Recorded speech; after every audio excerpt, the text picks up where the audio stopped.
Stop Fresh Morning. Stop Fresh Morning.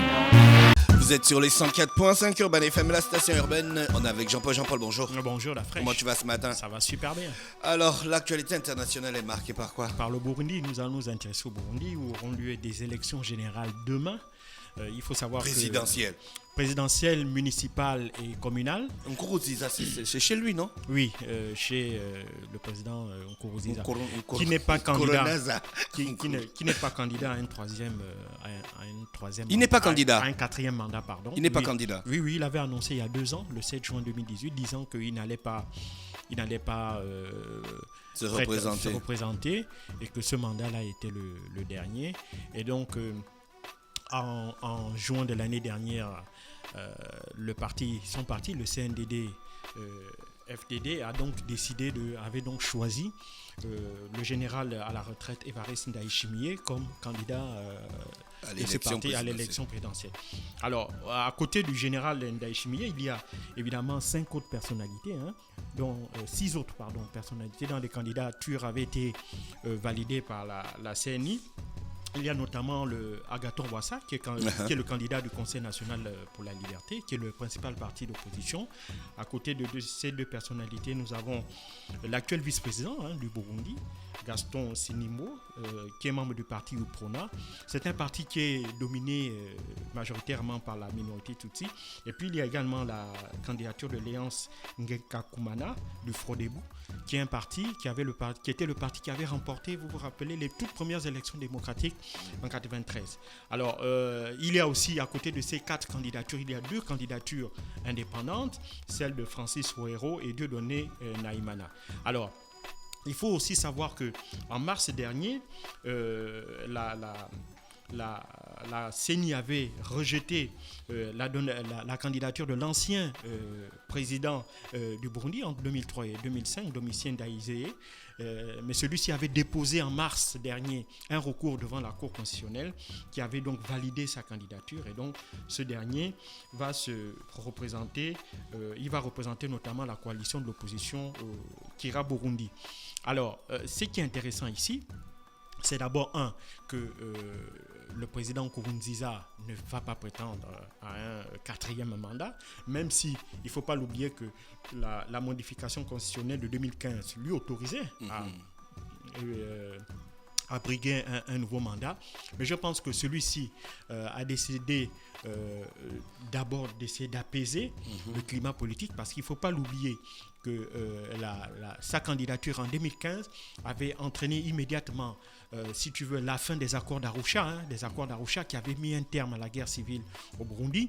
Et donc, cela avait entraîné des violences post-électorales, après ces élections de 2015-là, qui avaient fait, selon la Cour pénale internationale, un peu plus de 1200 morts. Il faut savoir qu'à la suite de cette violence-là, plus de 20 000 Burundais sont actuellement en exil, dont la moitié dans le pays voisin, le Rwanda. Et donc, il ne faut pas aussi oublier qu'à la suite de cette réélection de 2015, en 2017, le président Pierre Nkurunziza avait même échappé à un coup d'État qui avait été organisé par son ancien chef d'état-major. Donc tout ça a fait que, évidemment, avec bien entendu le fait que certains membres, par exemple, de la Cour constitutionnelle avaient dû démissionner, avaient dû s'exiler, plus un certain nombre de personnalités politiques. Donc tout ça faisait qu'il régnait un certain climat délétère au Burundi. Et donc je pense que Pierre Nkurunziza a décidé par sa non-candidature, à essayer de ramener un peu plus de paix, de sérénité à l'intérieur du pays, au Burundi.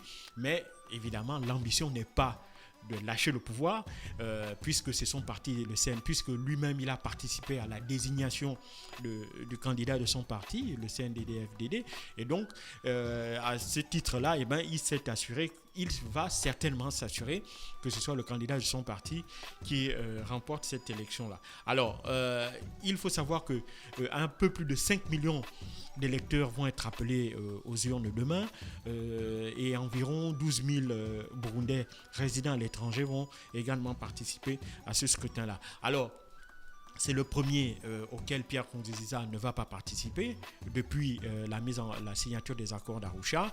Mais évidemment, la CENI estime que les premiers résultats provisoires devraient être diffusés à partir du 26 mai, avec éventuellement un second tour qui devrait avoir lieu le 19 juin, et pour une validation générale des élections, puis la prestation de serment du nouveau président élu qui est prévu pour le 20 août prochain.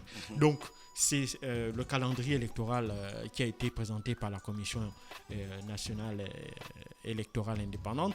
Et puis, en même temps qu'il y a ces élections présidentielles-là, il y a aussi les élections législatives où toute une myriade de partis participent, aussi bien ceux qui font partie de la coalition aux côtés du parti au pouvoir, le CNDD-FDD.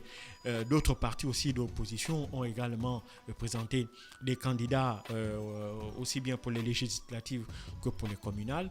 À peu près, le Burundi compte environ 70 villes, et donc c'est environ 70 maires qui seront également élus. Alors, les élections sénatoriales, elles, sont prévues pour l'année prochaine, je crois au mois de juin.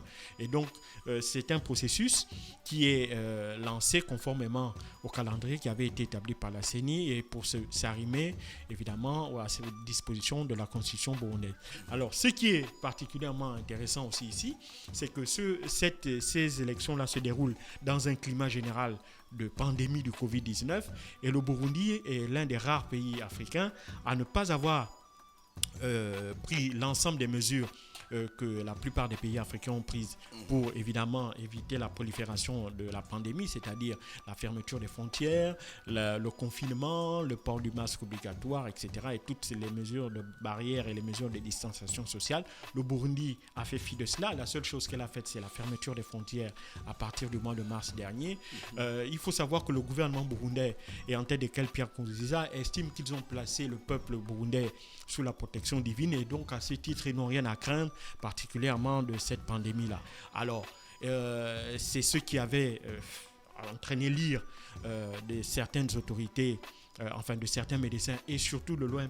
J'en avais parlé ici. L'OMS a été expulsée du Burundi depuis le 16 mai dernier, et donc depuis le 15 mai dernier. Et donc les élections se sont déroulées de manière tout à fait normale. La plupart des partis qui participent à ces élections-là ont organisé des meetings géants où aucune règle de distanciation sociale ni aucune mesure barrière n'avait été mise en place ni respectée. Il faut savoir que le Burundi n'a pas confiné, et donc à ce titre-là, les autorités estiment que jusqu'à présent, il n'y a pas véritablement d'épidémie sur le sol, puisqu'ils estiment qu'ils ont à peu près 175 au dernier chiffre personnes contaminées, avec, je crois, un seul décès selon les autorités. Alors, ces chiffres sont contestés par l'OMS et par certains médecins burundais, mais évidemment, il est très difficile, en l'état actuel des choses, de pouvoir prouver le contraire, d'autant plus que les autorités sanitaires, enfin les représentants de l'OMS, toute l'équipe de l'OMS qui était au Burundi a évidemment fait l'objet d'une expulsion. Alors c'est un peu dans ce climat-là, pas un climat particulièrement tendu. Les élections se sont déroulées dans le calme. Maintenant évidemment la grande interrogation, ce sera le taux de participation et évidemment quel sera le score du CNDD-FDD, donc le parti au pouvoir, le parti de Pierre Nkurunziza à ces élections présidentielles, législatives et communales.